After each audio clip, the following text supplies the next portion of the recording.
This is our project for Citizen 4. So, some context. The film documentary was released in October 10th, 2014, and the events that the film were showing took earlier that year and before. Barack Obama was the president at the time, and this is important due to how he reacted to the documentary, seeing as being the president means he was in charge in things such as NSA. So to summarize the film, Citizen 4 is a documentary that tells how a complex NSA surveillance program was brought to the public eye from encrypted emails from Citizen 4, Edward Snowden.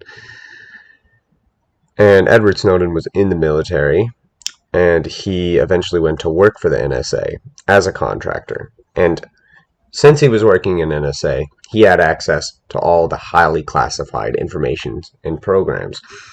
And this led him to learn about the global surveillance program that allowed the NSA to be able to intercept calls through telecommunications and gave this info to reporters in person. And this is from Shanghai, China, where he was hiding at the time. And so Edward Snowden was eventually leaving messages with another person named Laura Poitras, and eventually he made a point to communicate with her and ask her to meet in Hong Kong, which is where they went. Laura Poitras, Glenn Greenwald, Ewan McCaskill, and Edward Snowden meet in a hotel. And this is where a majority of the documentary takes place. Snowden is explaining that the NSA is actively spying on citizens by recording emails and conversations. And through this, Snowden leaks some of the first documents to correspondence from the Guardian, and this is how the word gets spread. Laura Poitras and crew begin a mission for making this info public as well. So Glenn Greenwald does news interviews and stuff like that. And when the leaks went public, Snowden had to go to Russia, where he gained citizenship so he could be safe from the U.S. government. So what the goal of the documentary is to bring attention to the NSA's actions, and because, of course, the privacy is important to people. This is invading it.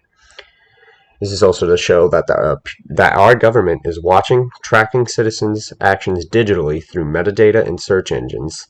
It's checking call lengths and who people call and their search histories. The NSA is invading the privacy of the American people in foreign countries as well. So it's not just a U.S. issue, it spreads worldwide.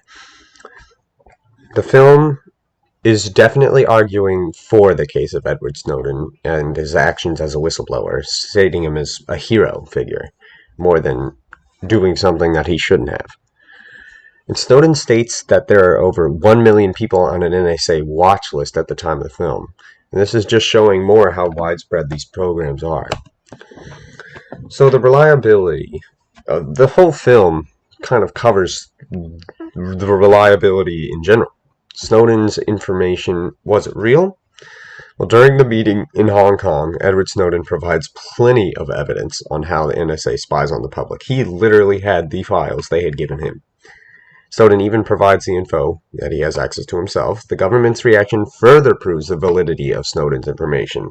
The government would have passed this off as nothing more than a rumor. If otherwise, they wouldn't have gone full force looking for him. So appeals. The film definitely uses ethos, pathos, and logos. The ethos is definitely the most important used. And there's some pathos and definitely some logos. Ethos is the most prevalent, I'd say. In fact, I'd say it's all about ethos. The whole thing is that he's credible because he came from NSA. Snowden is a whistleblower, making him a documentary based on his credibility. There's also the ethics of the NSA's actions, and many points in the film are interviews from experts.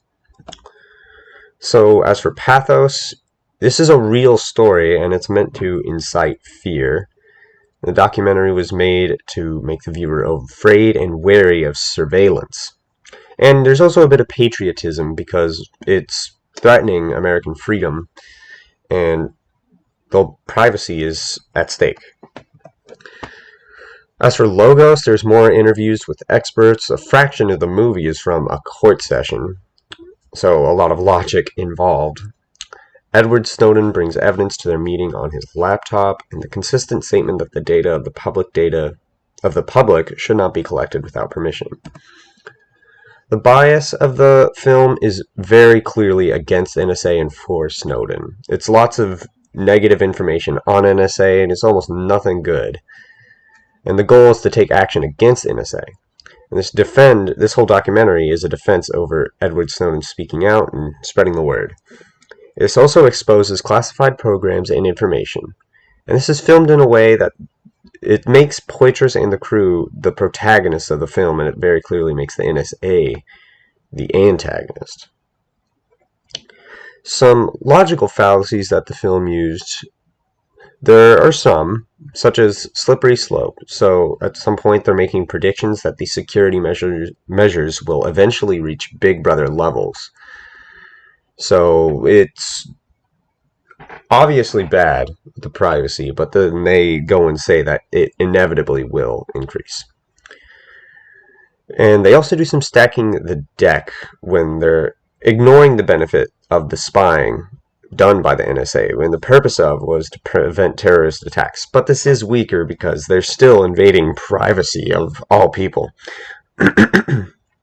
These logical fallacies are not destroying their argument because there is truth and fact behind their claims. So some final thoughts.